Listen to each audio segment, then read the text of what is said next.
Good morning, this is the Eager Beaver Show. You are listening to a True North Eager Beaver Media Incorporated podcast.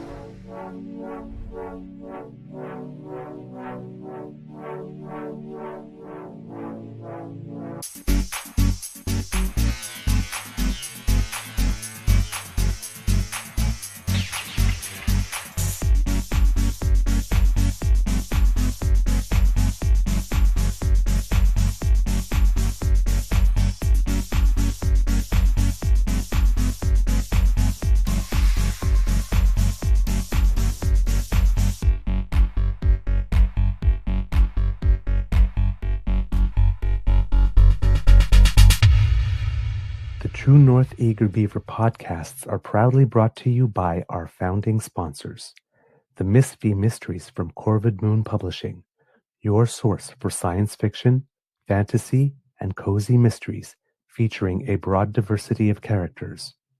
PsychicTarot.ca, book your tarot reading and unlock your spiritual journey.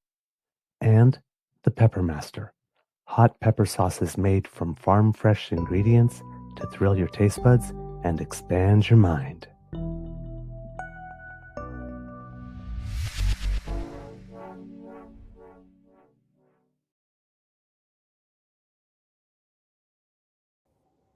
Well, good morning and hello, kids and cubs, and welcome to Season 5 and episode number 83 of the True North Eager Beaver Interview Project.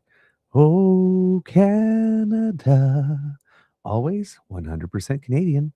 Today, recording day is Monday, January 12th, 2026, and it is still another great day here at the Beaver Lodge. I am your host, the Eager Beaver, pronouns he, him, hey, Mr. Beaver A, and not with me as usual is my good friend, Mr. Grizzly, but I am not alone because it's an interview project show, and therefore I have a wonderful guest with us. In fact, a DamFam favorite, believe it or not. And well, you love him because he's one of us. He's a kit. Yeah, we discovered him through the show and struck up a good friendship. And now, well, he's a regular because well, he has some very interesting things to say. Now, kits and cubs, I will. We will try to be as joyous as we usually are. But if, like me, you have been feeling an increasing amount of existential dread, given everything that has been going on in our hemisphere, because it is our hemisphere too. But as Bob Ray would say, but if you're having a little feeling of existential dread based on what you've seen, Venezuela and all that talk about Greenland and Cuba and all of that kind of stuff and a whole bunch of other countries, today's show's probably not here to help with that. However, if you want to be clear-eyed about what the situation is in the world and maybe get some tips on how we can deal with this dread and be a little more clear-eyed about what could be coming our way, then this is the show for you. So, big thank you goes to our podcast founding sponsors, the Pepper Master, the Miss V Mysteries from Corvid Moon Publishing, and PsychicTarot.ca. Kids and Cups, how's your mental health today? Mine doing well overall. Unfortunately, that slim and trim feeling I had on Friday, I do not know what I did on the weekend, but apparently over the course of the weekend, I gained a lot of weight. So I did not indulge in a whole bunch of stuff, but I just came back weighing more for some reason. Don't know why. So yeah, I'm swinging up and down and all around it. Apparently, that 160 was very, very, very short-lived. It would appear. Oh well, that happens when you're trying to lose weight. You bounce up and down a little bit and plateau and stuff like that. But I'm keeping at it. I'm keeping at it because I have goals. I have goals. Yes, I do. All right. Let's get into it right away. Kits and Cubs, our guest, as you know, a military historian, member of the DamFam. You know him, you love him. Please put your paws up and give a big round of applause for our friend. Oh, where did he? There he is. Okay, he disappeared for a second. Mr. Hugh Culliton. Welcome back to the Beaver Lodge, sir. Oh, now your sound has disappeared again. There. How am I now? There you go. I Yeah, there you seem go. to be broken and intermittent. I apologize. Oh, that's okay. That's okay.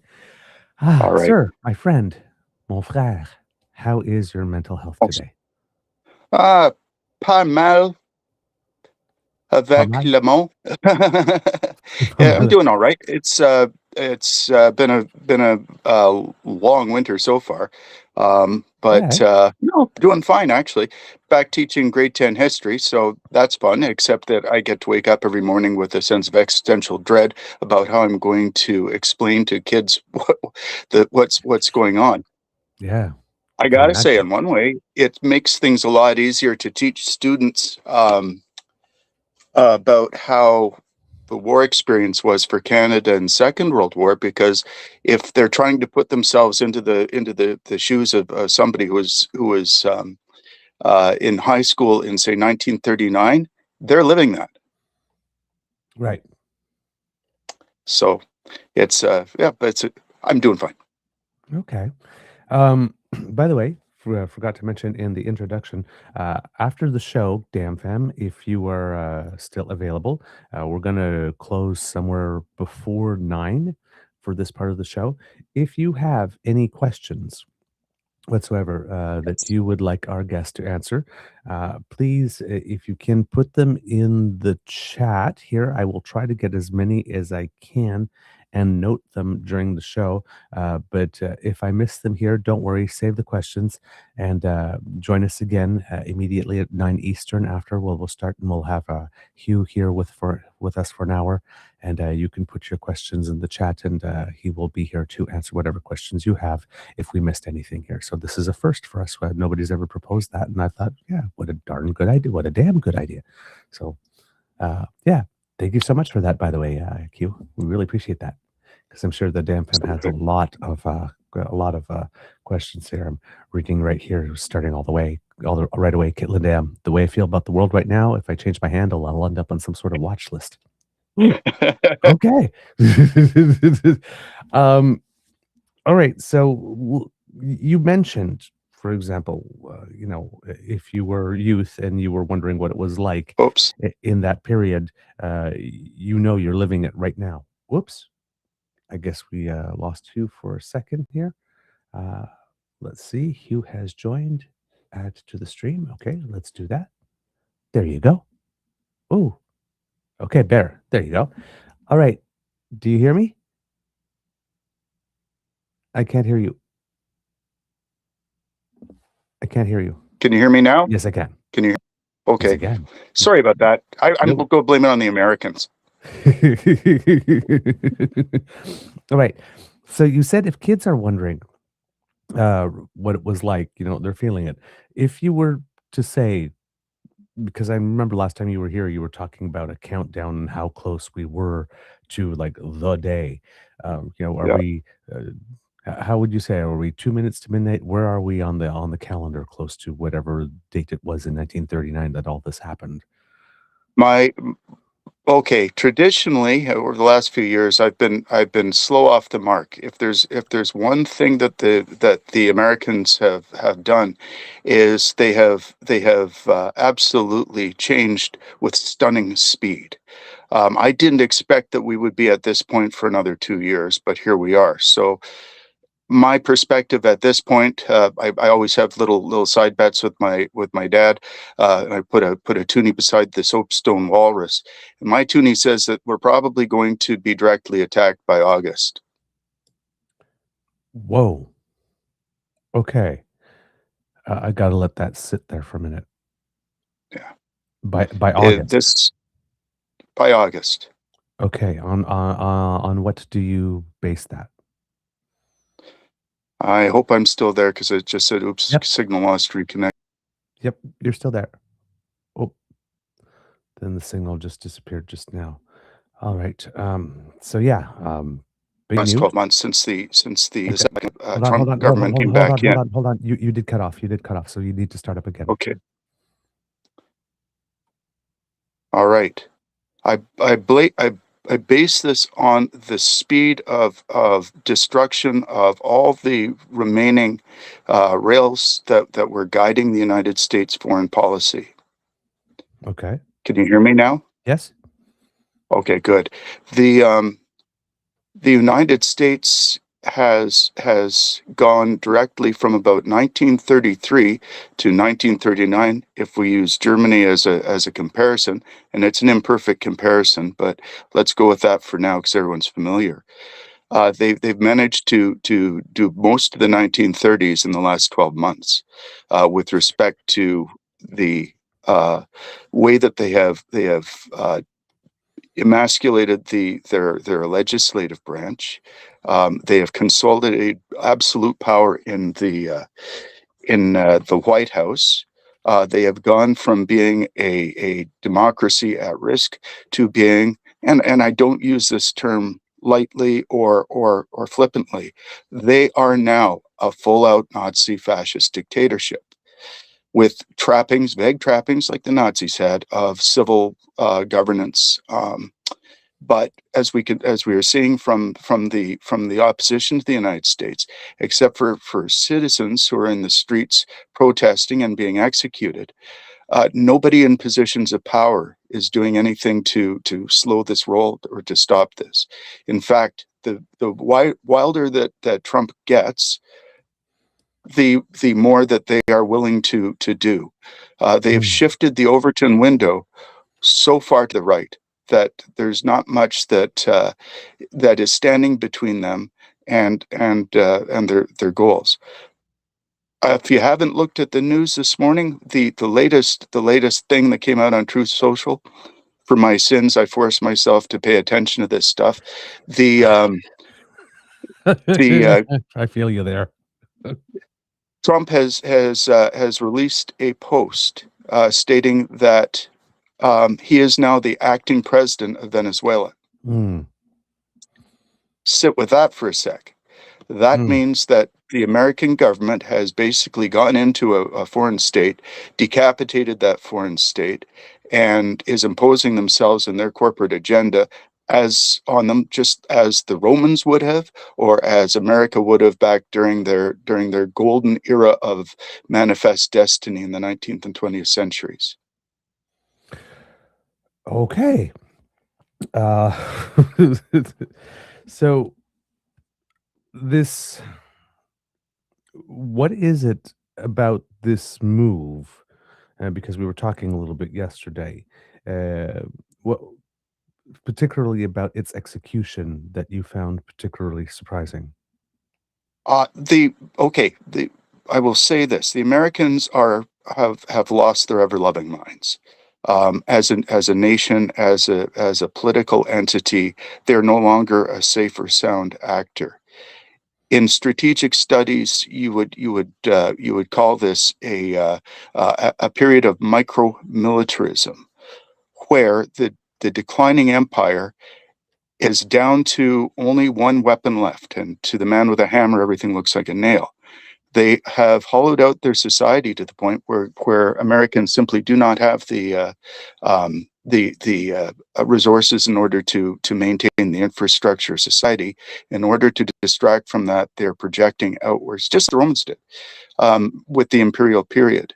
Except, unlike the Romans, they have a very narrow window economically to act. What we are witnessing with Trump is not just Trump. It's not just MAGA. This is the end state of a process which began well before 9/11.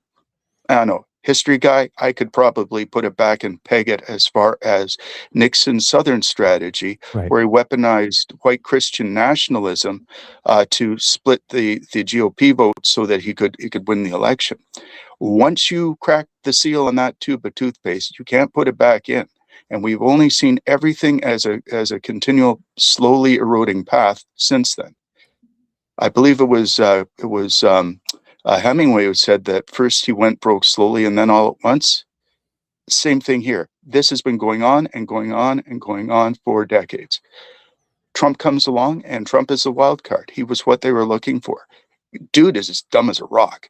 He's but he's also equally evil and willing to do what people who will give him money and baubles and trinkets want him to do. So that makes him very dangerous. Some people consider him to be an agent of Russia. I don't know. I have no idea what the evidence is for or against that.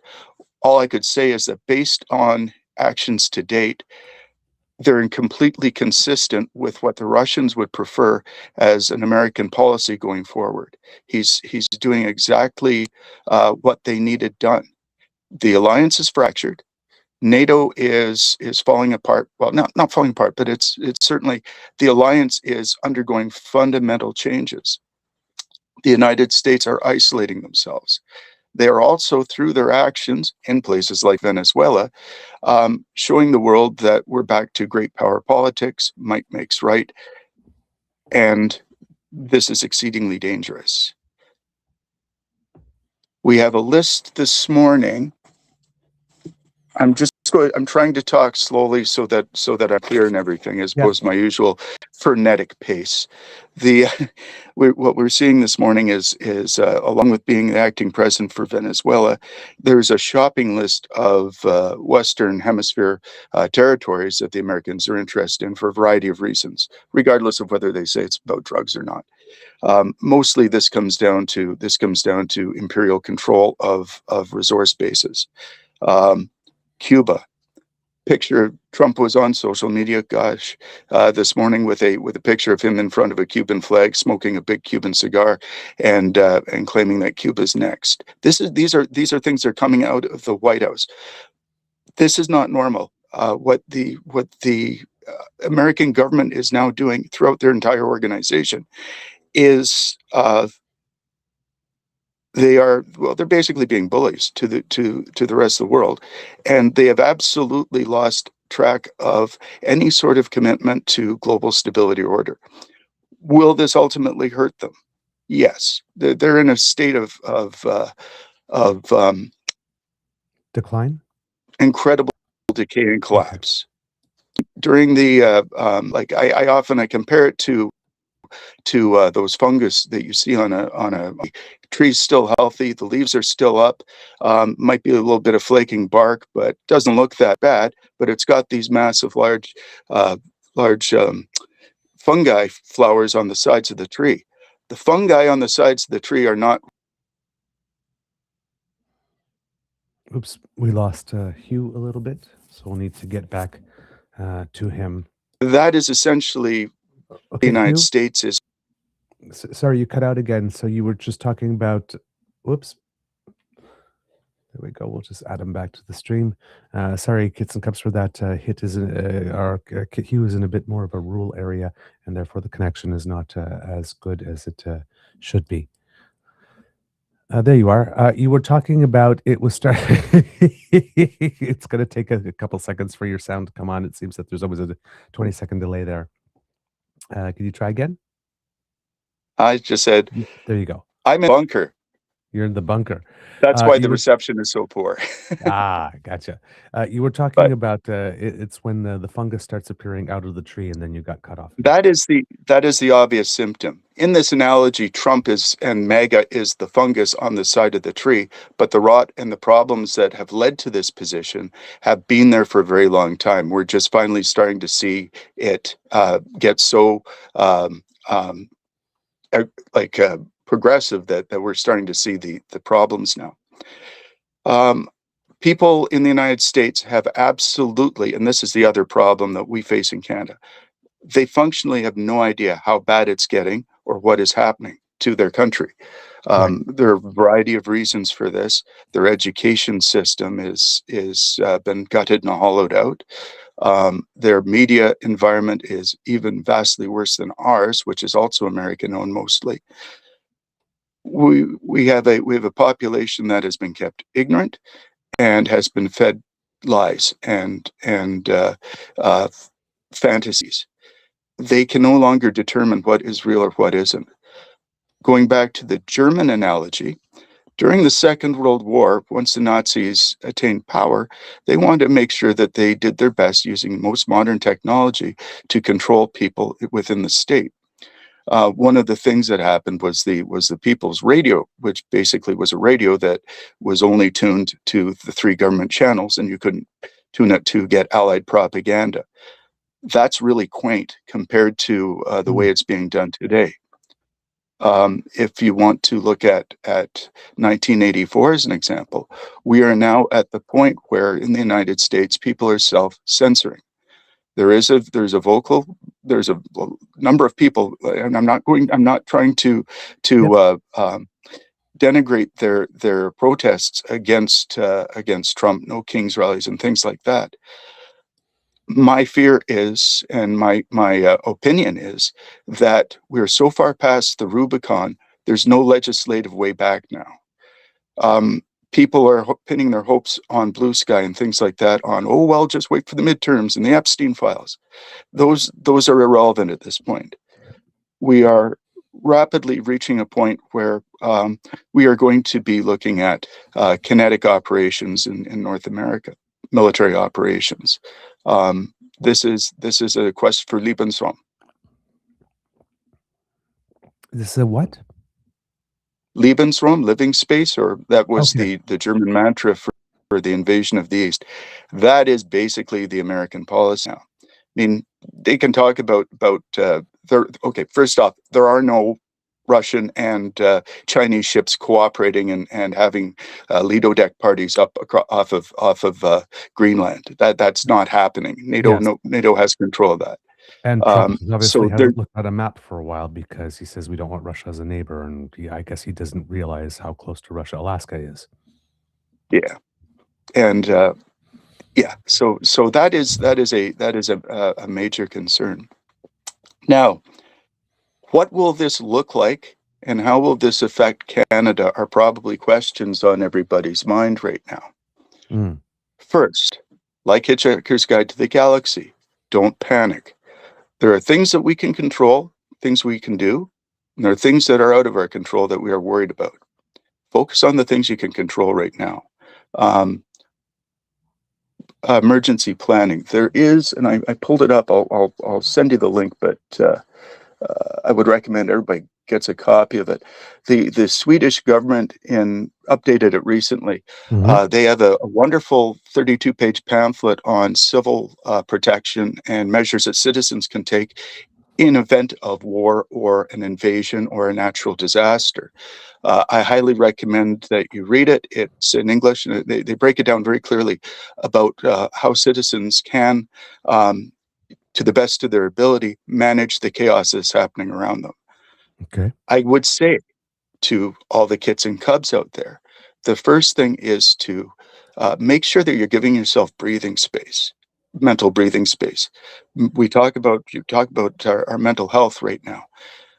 This is incredibly fatiguing and taxing.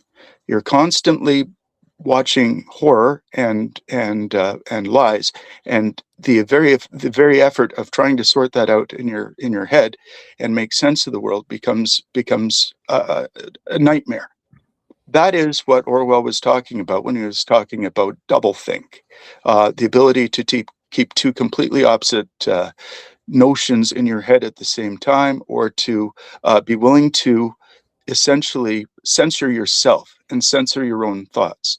Once the people are censoring their own thoughts, the government doesn't have to worry about that. They just put out the messages and people will buy it. This is not to say that people who listen to Trump, actually all of them believe Trump or think that he is speaking truth. They don't, but they're simply past the point of caring. You reach a point where if the message is repeated over and over and over, whether you believe it or not, you get too tired to resist. Star Trek, Next Generation. Picard is being interrogated by a Kardashian. Kardashian shows him 3 light bulbs on the wall. How many light bulbs are there? There are 3 light bulbs. No, there are 4 light bulbs. And by the end of the episode, they break him down. Finally, he says, "Yes, I see 4 light bulbs." That is how the propaganda really works. They get inside your head so that you're doing most of the work on your own. America's there. Canada's not quite there yet, but we do have some problems. Now, you told me to keep them short, so I'll shut up now and let you ask. Well, the self-censoring sort of fits into what we've been, that book on tyranny with Timothy Snyder that says, "Do not obey in Yes, advance." And when you're self-censoring, you are already obeying in advance, right? that's right. That's right. Now, the United States has always had this, like, they've always had a fascist streak, as does every country. Um, Sometimes I liken that to a fascism to a hepatitis or a cold sore virus. Most people have it running around in their systems, but it's only when the body is under stress or sick or whatever do you get a flare up and do things start to erupt on your face because the body is weakened and it's no longer able to keep those things in check. Body politic is the same thing. Um, every society, Canada especially, I mean, going back to the original guys there, Elon Musk's grandfather out in Saskatchewan was a whack job of a Nazi. In fact, he spent most of the Second World War cooling his heels in a Canadian prison because they considered him to be such a threat to the national emergency. The So Nazis are always going to be there. There'll always be extremists. Right. Most of the time, we have the checks and balances to hold that system together and to keep that from establishing a foothold. At least in Canada, with our parliamentary system and our constitutional parliamentary system, we've been able to resist this virus to a far greater extent. But make no mistake, and this will lead into another point, but the United States is directly targeting us right now with PSYOPs, psychological operations, Right. in order to reduce our ability to resist and defend ourselves and work together. Right. You see this, like, what was it, Brian Lilly in the Toronto Sun? Yeah. Pardon me? And Brian Pacifume, yeah. Yeah, he's talking about, well, everybody's got in Canada has Trump derangement syndrome because they're not giving him a chance. Well, okay, I don't know if Brian's on the American payroll. I don't know, but he certainly is not acting in good faith with respect to Canada, and absolutely at very least he has completely missed the point about what is actually happening in the United States. Whether that's because, as Upton Sinclair would say, it's very difficult to get a man to convince a man of something if he's getting paid to not be convinced by it. But we're seeing those sorts of I call it a dead hand on the ability of Canada to adapt to the new global environment. Okay, all right. Yeah, and we're seeing stuff like this as well. Just going to put this up for a second. The Ottawa Sun's bureau chief, Brian Pacifume, posting stuff that since deleted. But in this case, the far left ended up catching a few well-deserved bullets for their miscalculation, talking about the death or the murder or execution, how you would call it, of Renee Good in Minneapolis.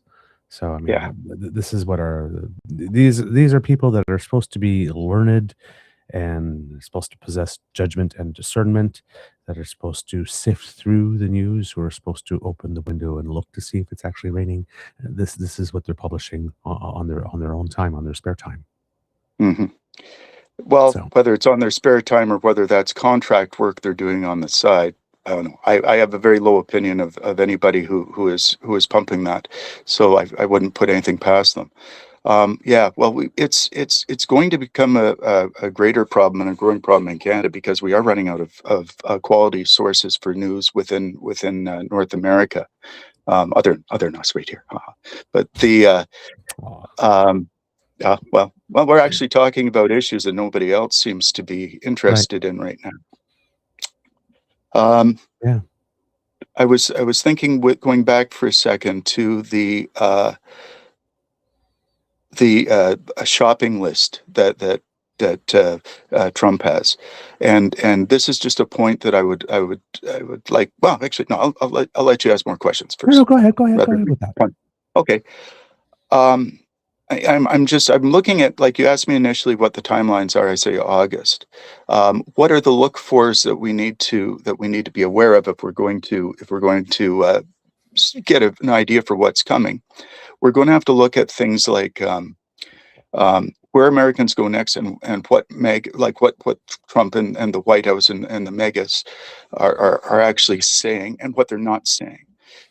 Notice in the last couple of weeks, they've backed off on Canadian messaging, like Yes, 51st States rhetoric. I did notice that. I see that as a warning sign.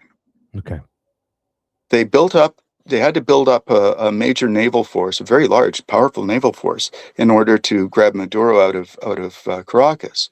But in order to disguise or to maintain at least operational surprise, when they actually went in, they parked it off the coast and were doing different operations until they were ready to make the grab. People got used to the fact that the Americans were off the coast.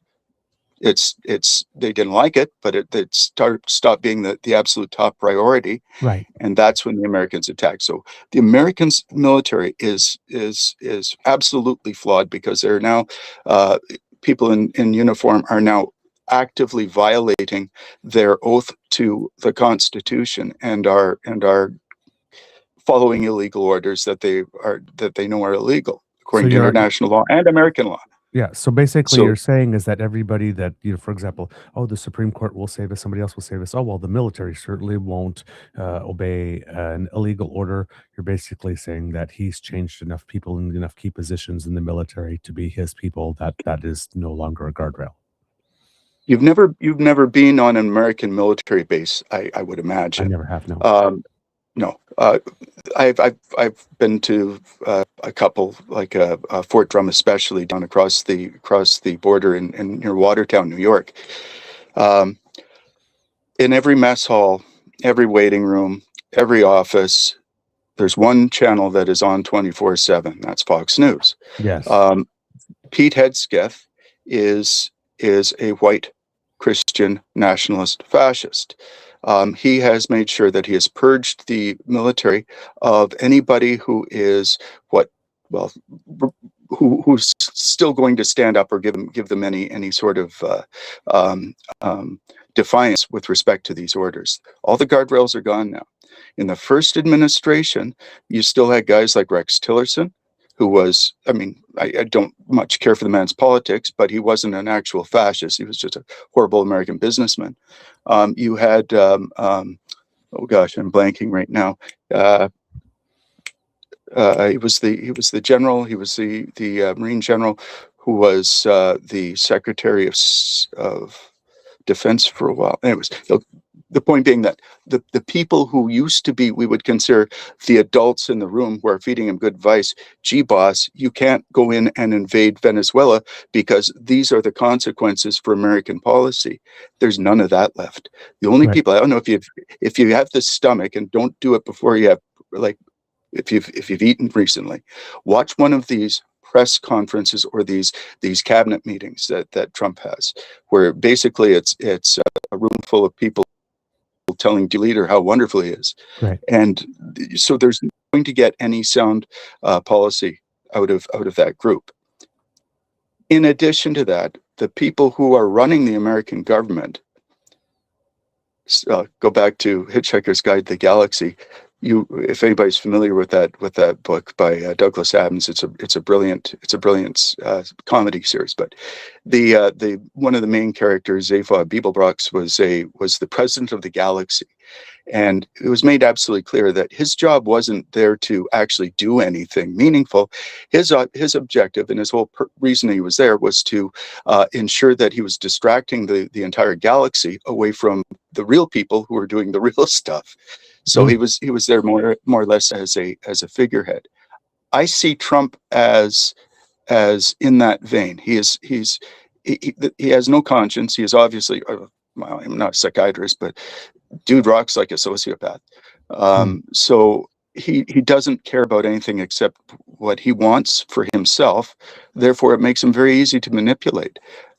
with people like Stephen Miller around him, who absolutely do have an agenda, and Vaught, who was in charge of the Project 2025, which was the evisceration of American democracy, which is, I think it's almost complete now.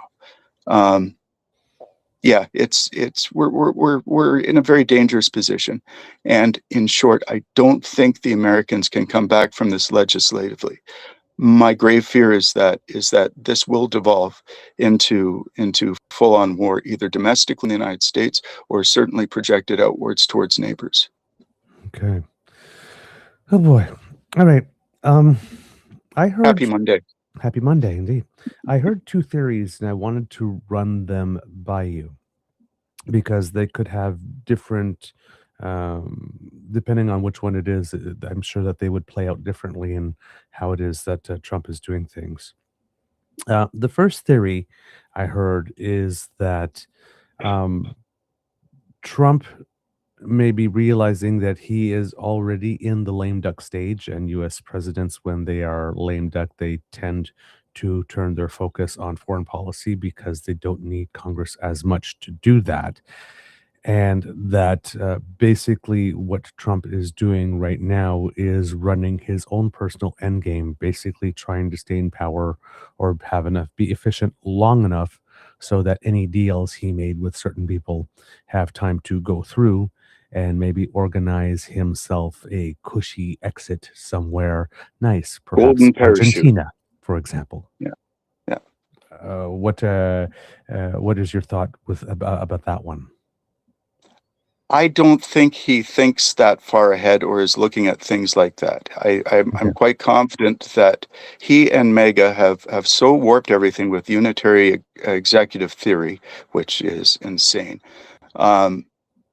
That the goal, the objective right now is not to get a golden parachute. The goal here is to warp the system even further so that you never have to leave. If it'd be a good psychological experiment to look at Trump with respect to what he's doing to the White House as opposed to some of his policies. But that massive, huge Fuhrer bunker that he's building under the ballroom that's telling me that this guy is going to stick around for the long count. He was, I believe it was on Friday or Saturday, he made a statement where he said that if he doesn't win the midterms, he's going to be impeached or charged or something like that. So he's scared about himself, and I think he sees that the best way to protect himself is to stay exactly where he is. Okay. Wow. I'm sure there was a little bit more to that sentence, but Mr. It doesn't matter because he. Yes. Oh, there you go. I got cut off. See, there seems to be a pattern here. When our friend Hugh gets cut off, he gets cut off, and then the sound comes back for a couple of seconds, and then he disappears. Then the stream reconnects. Then we don't have any sound for about 20 seconds or so, and then we come back.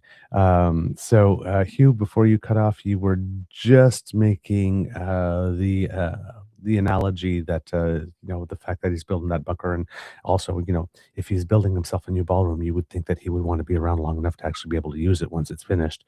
Yep. That's not the type of thing you do if you're planning to go, but you were mentioning that this is a sign that you think that he wants to twist the system enough so that he doesn't have to leave rather than having to go to exile.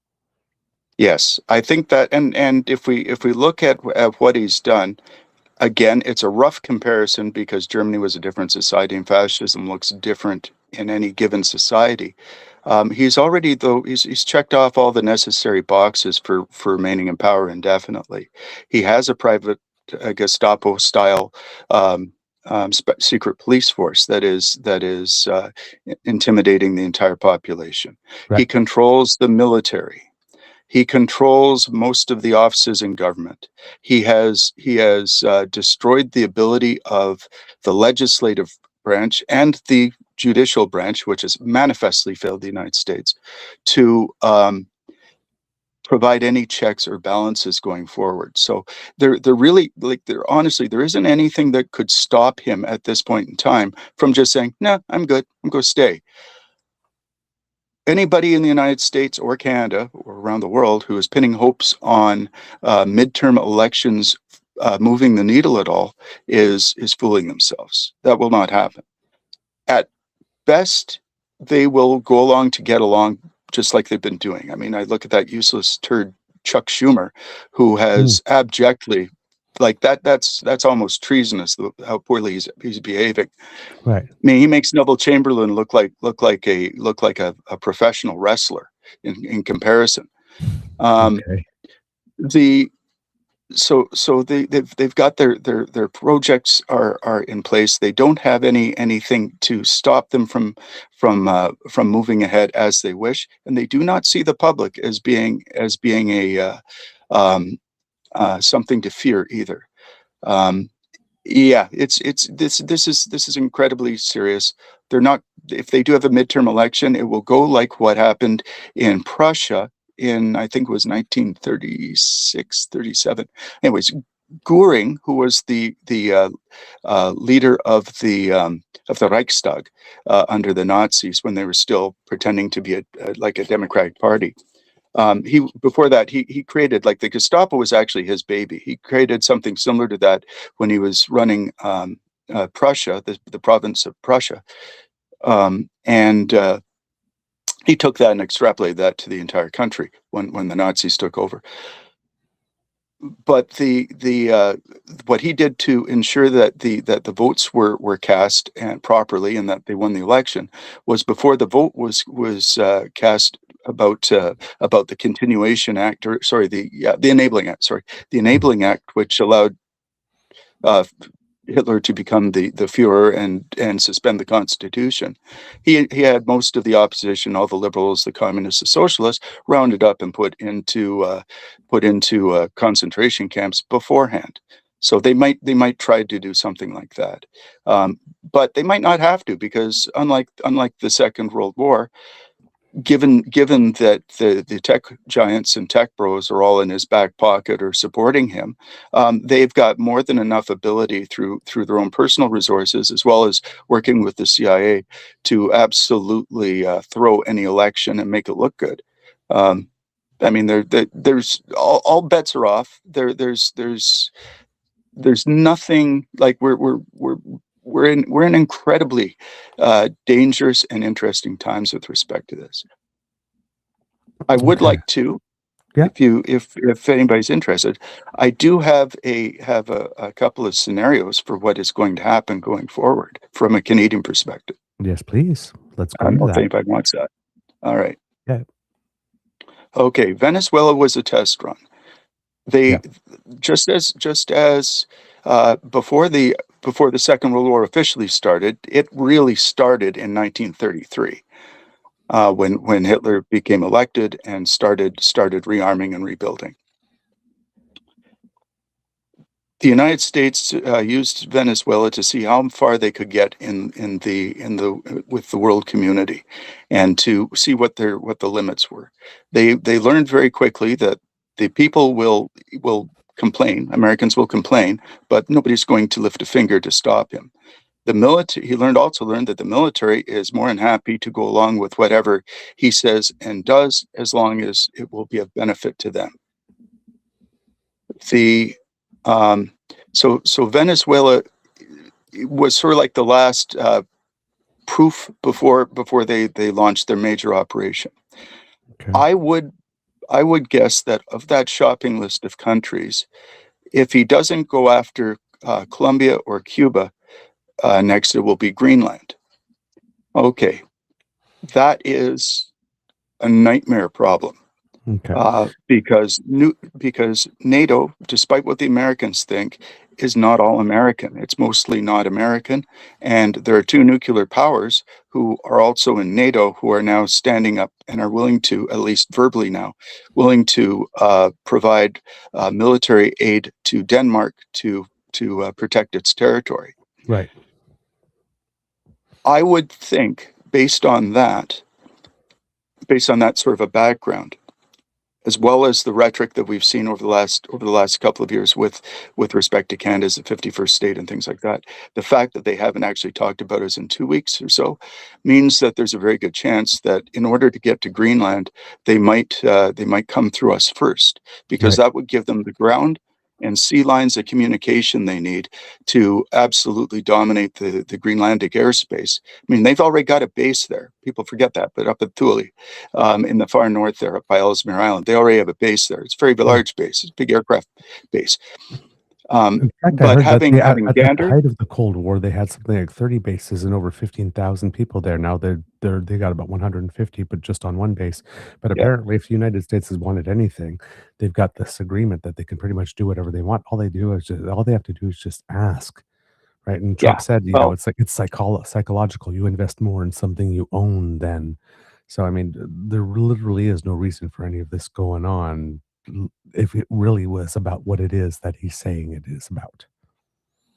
yeah, there's no real reason to this except that it is part of his manifest destiny, or what does he call it? Oh my God, the Don Roe doctrine. The Dunroe Um, Doctrine now. Yeah. oh God help us. The so yeah, yeah. So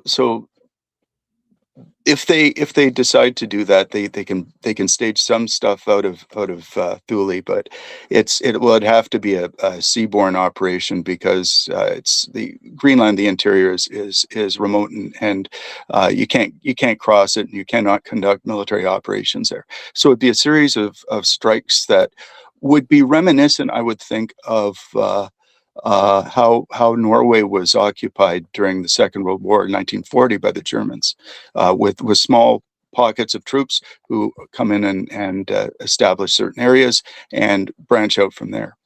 From going back to the Canadian perspective, if he wants Greenland, he will take Canada, because we're in the way. And they haven't talked about us very much, which tells me they might actually be planning something. Um, there is a way of predicting the likelihood of military operation in the United States that I think is quite amusing, but it also seems to be very accurate.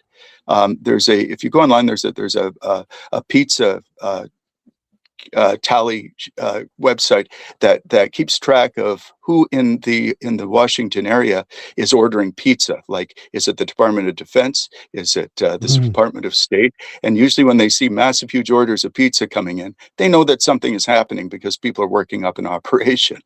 Don't gotcha. know, like, I mean, that's just like a look for, I guess. But Right. when they attack us, I see it as being akin to, uh, I mean, the basic strategy will have to be the same because it's dictated by geography. You don't have to take over and occupy the Canadian bush in order to secure Canada.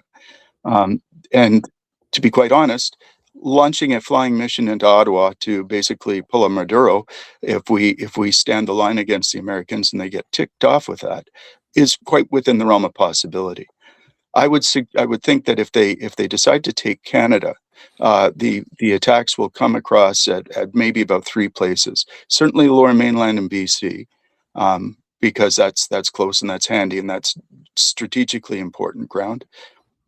At the border, with a flying column driving north, or airborne elements linking up with ground elements in Ottawa.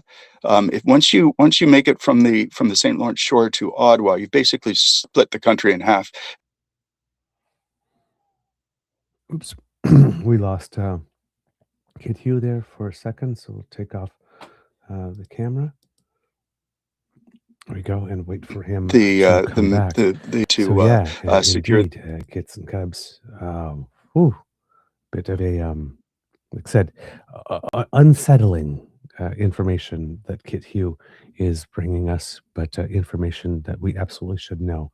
So, my friend, we got disconnected, you were basically talking about the point that if we came up over if the United States came up over the St. Lawrence River and captured Ottawa, we would have split the country in half, and that's where we lost you. Whoops, hold on, the sound has not come back yet. Let's give it a couple more seconds. All right, let's try it. No, you have no sound now this time, and it has not come back. Try to reconnect, my friend. All right, we'll just wait for Hugh to come back. So yeah, I was asking about that um, the first theory that oh my God, I'm even thrown. I forgot what it is that I was going to say because I'm trying to fill time here. But yeah, I was asking about that in order to, these are things that I've heard watching other podcasts and trying to gain some information because obviously this is not in my wheelhouse, and wanted to test these things against someone who might have a little more knowledge. All right, let's see if we've got sound now. No, we still do not, my friend. Nothing at all. Sorry. Oh, darn. No, no, no, no. This is really weird. Okay. We'll take you off screen again. You might have to Sorry that. exit and re-enter.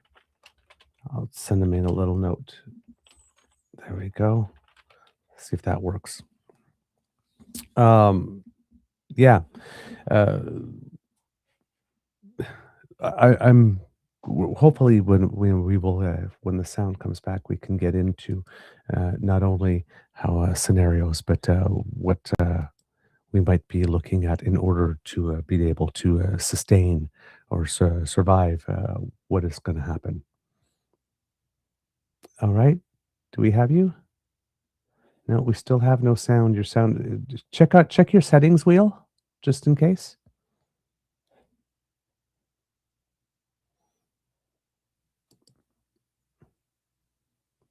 There, can you hear me now? Yes. Yes, I can.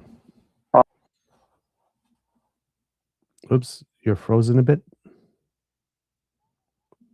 Live podcasting gets in We go back. sometimes. I'll go back to some There you before. go. Okay. So yeah, you were talking about Ottawa being if it was captured. Oh no.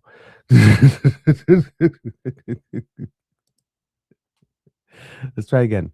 You were talking Ottawa, if it was captured, would split the country in half. Yes. There you go. Can you hear me now? Yes. Okay. All right. Be under no mistake. When the Americans come, they are very good at such operations. The first thing that Canadians will know that something bad has happened is when they wake up in the morning or at night when the internet goes out, power goes out. You won't know what's happening. This will be over very quickly. The initial part. The Canadian forces will do their best, but they're only going to be able to maintain a holding action in order to buy time to get people and supplies into safer locations. The United States, when they come, it will take them approximately 72 hours maximum to completely control most of the major centers in Canada. Once that happens, we'll see what they do afterwards. For Canadians, that's going to be when the real problems start. People are going to have to understand where they stand, what's happening around them, and are going to have to come to terms with how to survive and keep your family alive in a fascist dictatorship, in an occupied country. I don't know what the effects would be on. Now, the one thing here is the Americans, while they are incredibly operationally effective and practiced, they are not strategically effective and practiced. We saw this in like Afghanistan, Iraq, the first Gulf War, Vietnam. They've got these notions, and yes, they can lay a lot of damage on. They should. They've got a multi-trillion-dollar military budget. There's no way we're going to stand against that directly. Right. So we're going to have to get into the mindset of people who are under occupation. Everything that I have said online will probably result in me being arrested in a situation like that, as it will be for anybody who is politically outspoken. what do you do? How do you keep yourself safe? I don't know. Be careful of, well, first off, don't ever visit the United States. Second, make sure you've got, if you are going to be in a dangerous situation, leave a phone at home, or at least take a burner with you, so you don't have to surrender personal data. Stock up on medication. Like if you need extra medication for a heart condition or something like that, make sure you've got a ready supply, because that's usually the stuff that is harder to get. I would also suggest anybody who is able to keep a sizable sum of cash handy for buying things, because we're probably going to lose our access to banking as well. In fact, a lot of our banking our accounts will probably be seized by the American government. Oh boy. Oh god, this is okay. The second sorry, go ahead. Sorry, go. The second theory that I kind of have, although I think it might be a little moot, but I had heard somewhere else in terms as the motivation for doing this. But I want you to speak to it briefly, because I actually like the path that we're down. Actually, you know what? All right. Screw that second theory. I'll come back to that if we have time.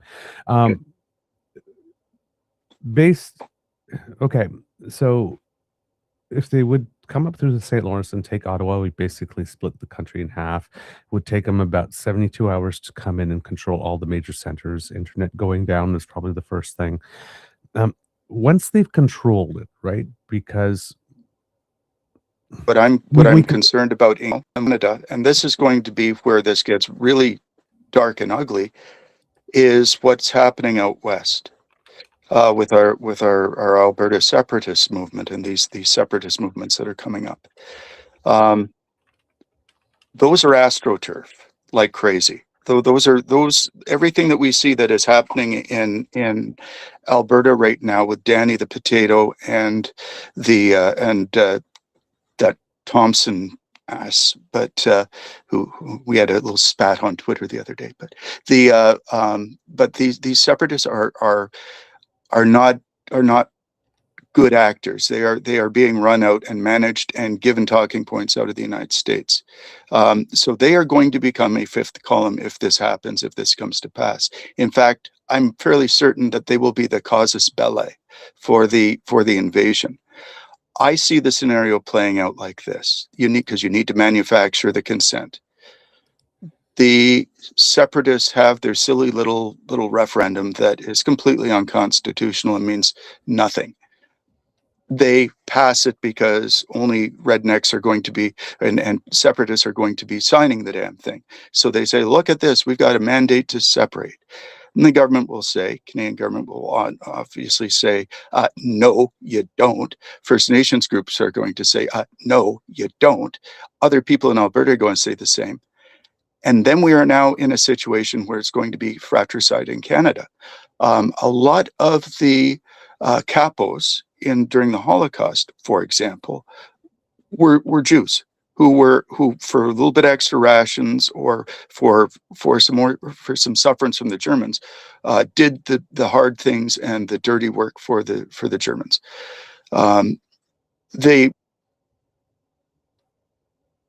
Oops, we lost Kit Hugh again. All right, hopefully if not Canadian come into contact, will not be Americans. Sorry, you got cut off somewhere there. Yep. You were just talking about I think Jewish people in order to get some extra rations were doing the tough things, and then we got cut off. Yes, the capos. When the occupation happens, I'm expecting that the United States will establish a Canadian ICE, and that will be probably made up with a lot of the convoy protesters and people like that, and they will be used to ensure discipline and order in the society, and it will go about as well as what we're seeing in the United States with theirs. All right. So that's where part of the places where I was going with the second theory that I had that I was going to ask you about was the opportunity to use those movements out west and even the Quebec thing as operations opportunities for psyops or information stuff, or to just online to sort of fan the flames like was done during the convoy and finance and whatnot. But you got ahead of me on that one. That's okay. The other theory I had sort of heard out there was that the order of the countries that he's going into and the way that he picked them, and like I said, you talked about it a little bit. Maybe Canada would go before Greenland because I think everybody in Canada is thinking, well, he's going to go for Greenland first. There's only 56,000 people out there. Right, but as you mentioned, if he came here first, it makes it easier to become a staging ground for what he would intend to do there. I wasn't surprised that Venezuela was first because other than Colombia and maybe Brazil and whatnot, who's going to stand up and defend Venezuela?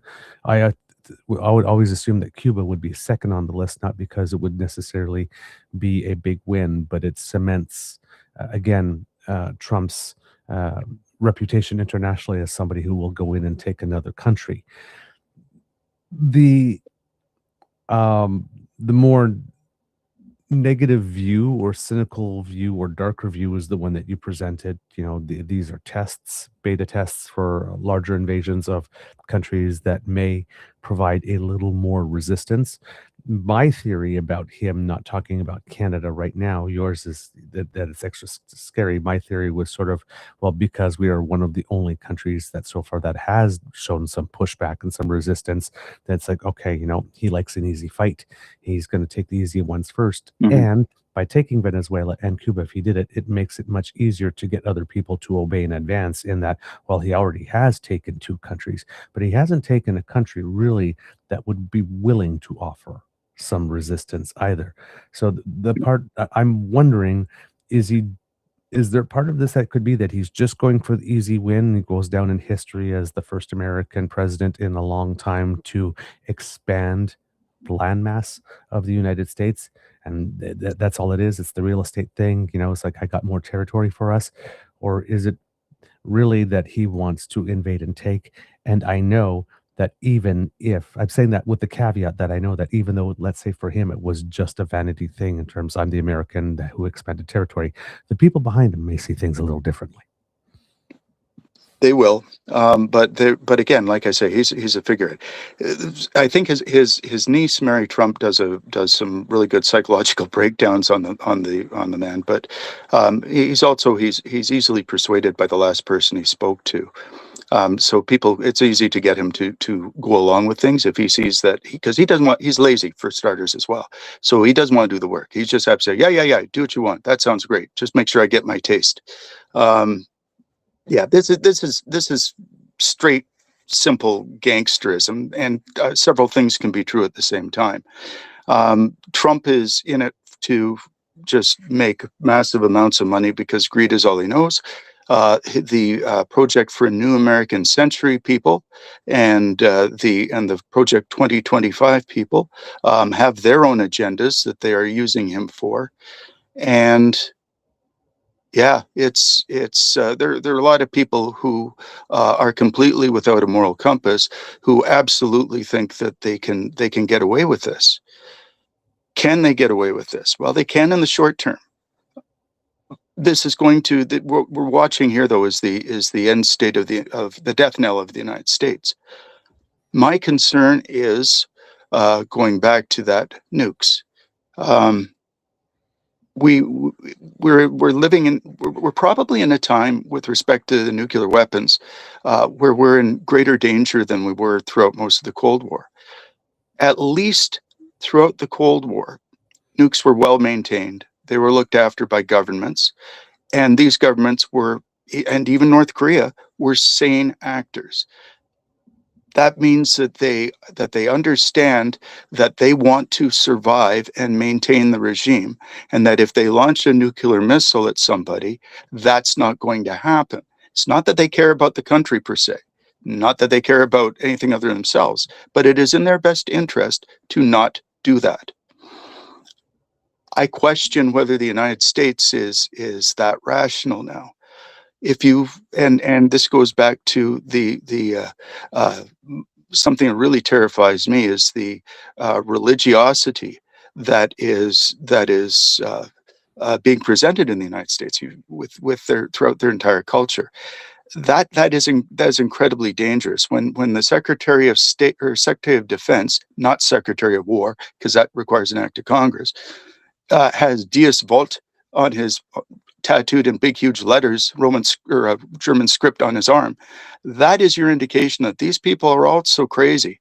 They have a religious bent that thinks that the end times are nigh and that they have a mission from God to purify the world. We'll see what happens with that. Are the Americans going to launch a nuclear attack at somebody else? Probably not right now, unless they feel challenged or threatened or cornered. If, however, and there's another scenario here that we haven't looked at yet. If the United States dissolves into civil war, what would that look like? You would have something which would be vastly different from their first civil war in some ways, Okay. but because this is America, it would be very similar in other ways. To this point in history, the American Civil War is still the most lethal conflict they've ever fought.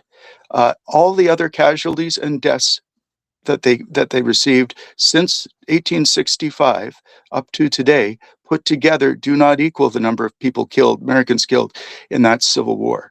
Do not underestimate their ability to be brutally, lethally murderous towards anything that gets in their way.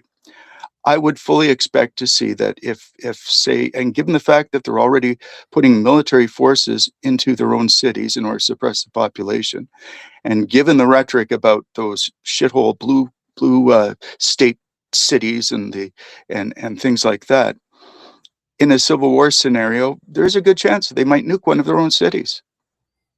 Mm. Mm. Who's going to control the nukes? We got incredibly lucky when the Soviet Union fell apart and collapsed and Russia came out of the ashes.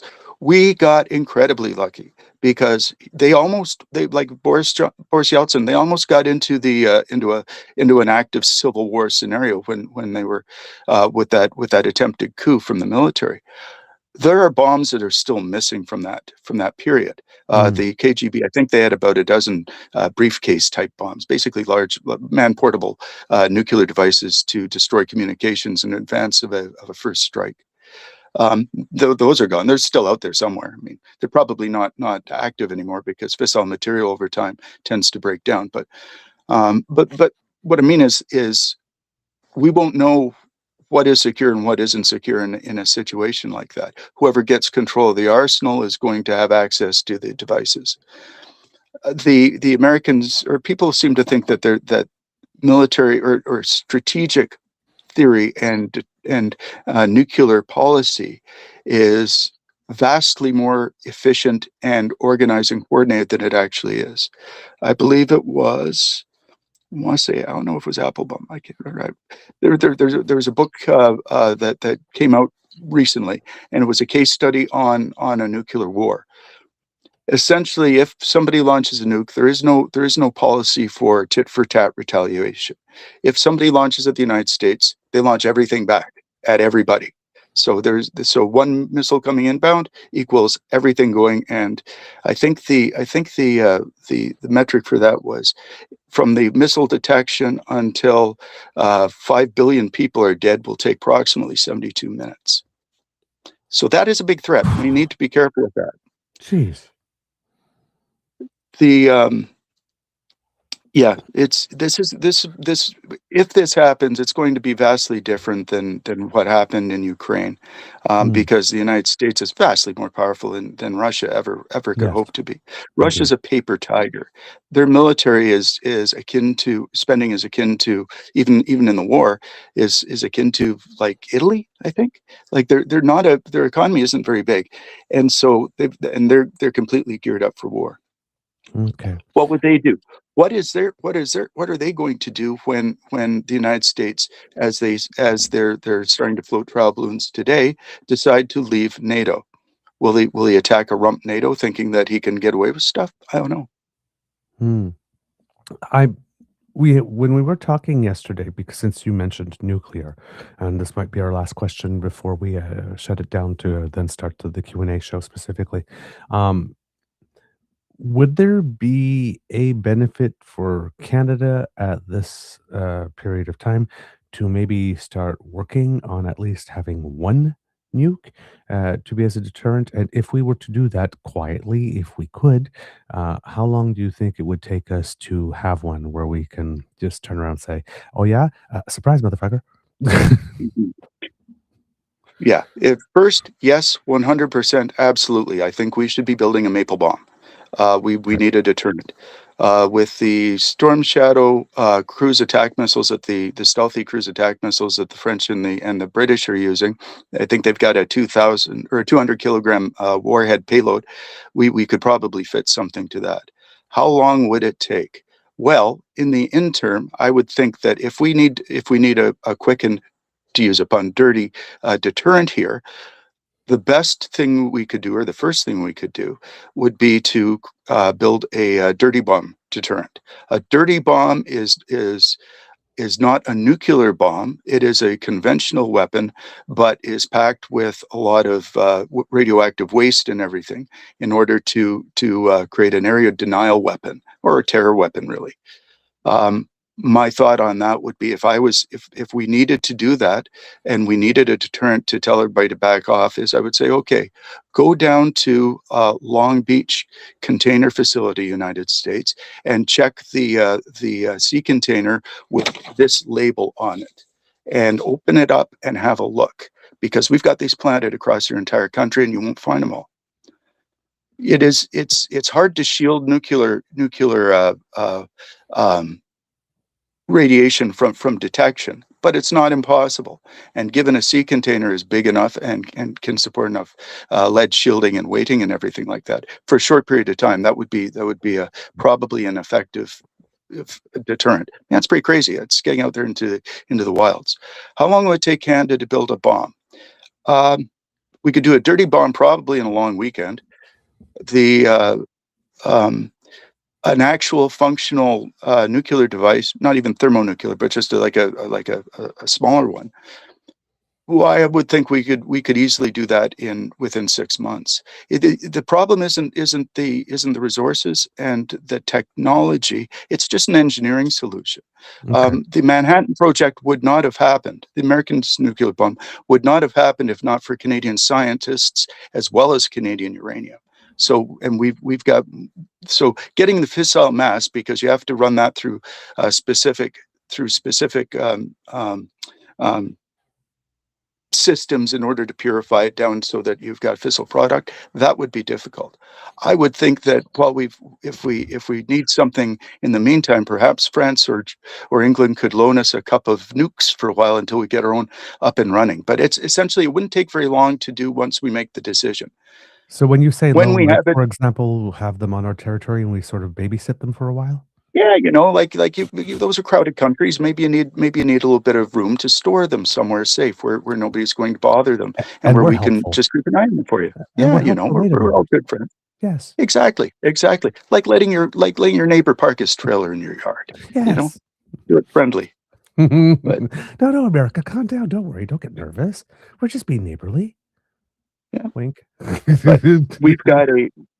But I think our major threat. I wouldn't freak out too much about that at this point in time.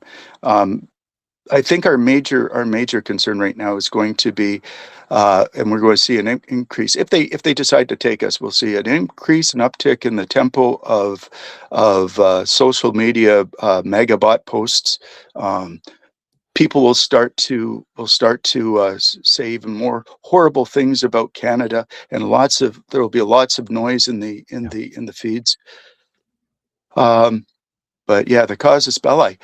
No, the United States, they could very easily, I could see this playing out, sure as plain as day.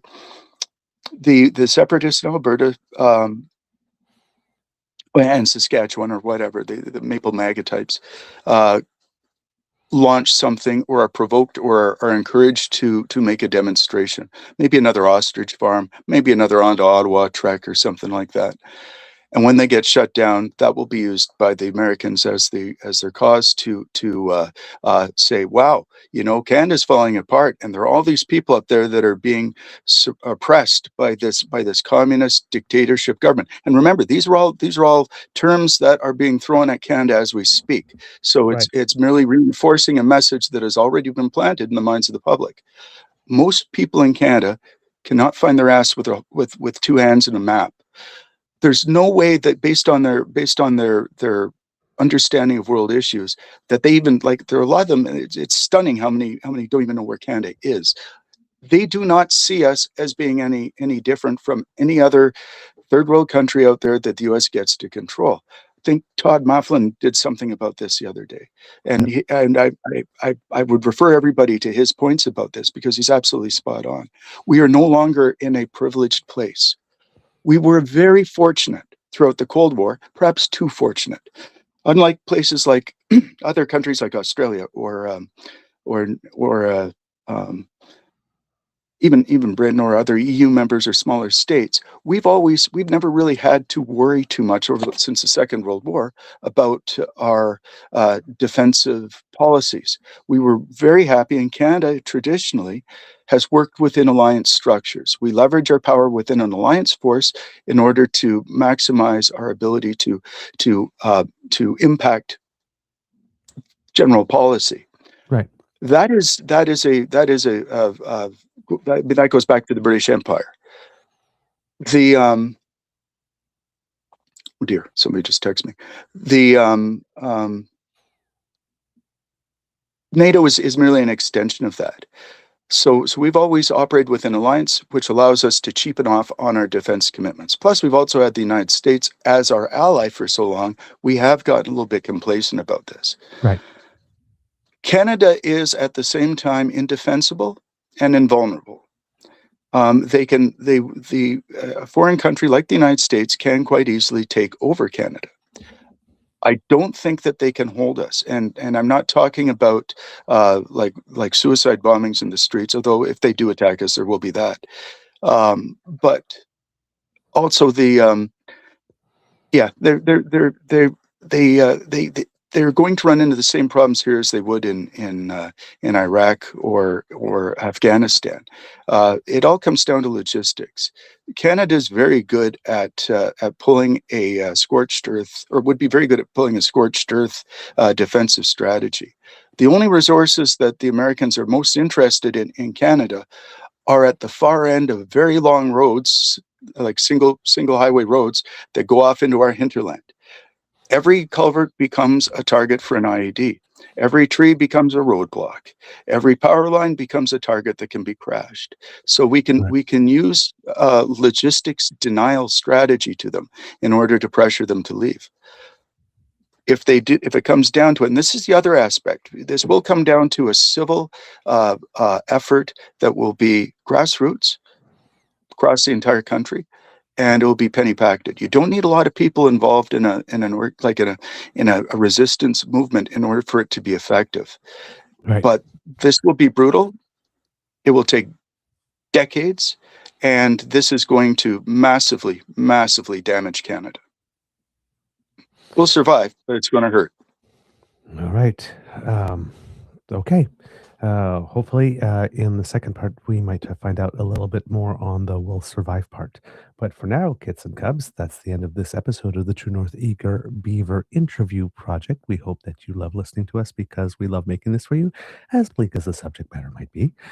Remember, sharing is caring and word of mouth is priceless. So please tell your peeps and poops all about us. And please share a little bit about why it is our content resonates with you, because that's advertising we cannot buy. And it is absolutely priceless. Now, kits and cubs, if you are a busy beaver on the go, I did have a chance to meet with Mr. Grizzly over the course of the weekend and pick up a few things on how we can move our videos back to podcast form, audio only. So hopefully we'll start having some of those up soon. You can go to our pod page site made available to us thanks to the wonderful generosity of Kit oh my God, the Ray Girl. So podpage.com/the True North Eager Beaver with a hyphen between each one of those words. When we start having stuff fresh off the podcast bandwidth, it will come directly to you, to your favorite podcast feed. You don't even have to go looking for us. We'll be right there, just waiting for you, thoughtfully and demurely.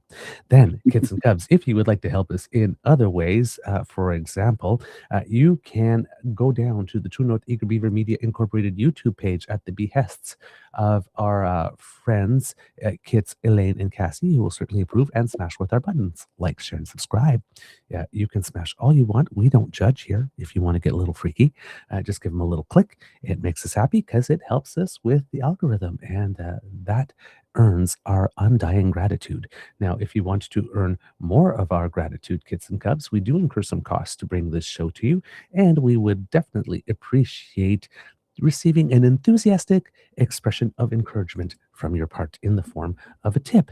And you can go to the Eager Beaver Lodge's Emergency Hydration Fund and drop a couple of toonies or loonies in there in what we affectionately call our Emergency Hydration Fund, because, as you know, a moist beaver is a very happy beaver. Wink. So if you would like to do your bit to keep your favorite beaver nice and moist, then, kits and cubs, a little bit of a donation to the Eager Beaver Lodge Emergency Hydration Fund goes a long way.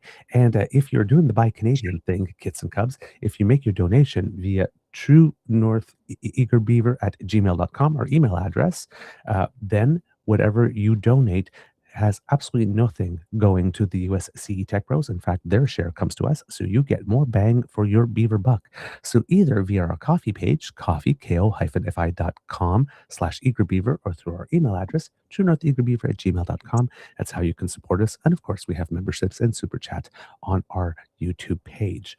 Now, if you're not able to contribute financially, please know that the gifts of your attention and participation are the ones that matter the most to us, and we still want to hear from you. You can use that same email address, truenortheagerbeaver@gmail.com, to let us know what you think about the show, and of course, kits and cubs, to send us your suggestions for guests, articles that you think we should read. Of course, we have the Kits Who Cook hashtag. Let us know what it is that you are making. Give me some ideas, because I love to cook. All that good stuff. And just if you have some good news, because the news can be a little bleak, we want to share in your joy. So let us know what's going on with you. Just write to us. We love to hear from you. On our socials, at True Eager at the Blue Sky Beaver Lodge, on the Jitter as well, True North Eager Beaver at Facebook, our original home. Down here in the chat, if you're watching on YouTube, or in the comment section, leave us some thoughts. We also have the DamFam Discord, and we also have some Instagram sites. So just let us know what you think there. We do try to read everything, even though we're not able to answer everyone. And everything that you contribute, whether in financially or whether it is in word, goes back into the show in order to make it better for you. Because democracy is something that you do, kits and cubs, we have those two petitions for you. House of Commons petition E6821, which seeks to encourage our MPs to pass some legislation to make it such that foreign media ownership laws in Canada are changed so that media should be owned by Canadians and delivering news for Canadians and in the best interest of Canadians. So if you would like to sign that petition, we've just included the link in the chat, and it's had a big jump. We're now at 10,760 signatures on that. We were at just at 8,000 when we left for the weekend. So this one seems to be catching on. And the other one we wanted to mention to you, kits and cubs, it's House of Commons petition E7027. That's E7027. We are going to put the link here as well. And that is the House of Commons petition asking for the House to apply Section 90 of the Constitution, the disallowance clause, onto acts that have been taken by the governments of Saskatchewan and Alberta against the transgender community. These were supposed to be inalienable human rights that we signed on to international treaty to uphold, and it's probably not a good idea to allow some national governments the authority to take away inalienable human rights. So you would probably want to sign that one, and we are at 28,208 signatures on that. So please, if you can put your personal artwork onto that, we would be very, very grateful. Words of wisdom, kits and cubs. I think Kit Hugh would agree. There's a lot going on, but take the time to breathe And as Kit Hugh said, don't panic. And as Timothy Snyder said, do not obey in advance. Also, other words of wisdom, kids and cubs, join us for the Q&A session immediately after. That would be a wise thing to do.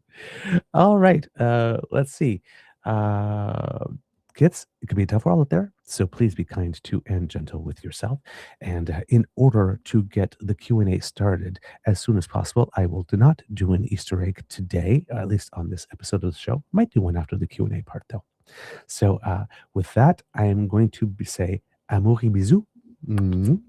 And please don't go anywhere because we literally will be right back. Thank you so much for everything. And with that, kids and cubs, both of us are gone. So first, Kid Hugh, see you soon. And then me. Oh, first, I forgot to ask you for audience participation. How terrible. Kids and cubs, at the count of 3, may I please ask you to cue the cock? 1, 2, 3. I heard you say it, Mr. Beaver. Please cue the cock. And you did it so kindly. How can I deny you? See you soon.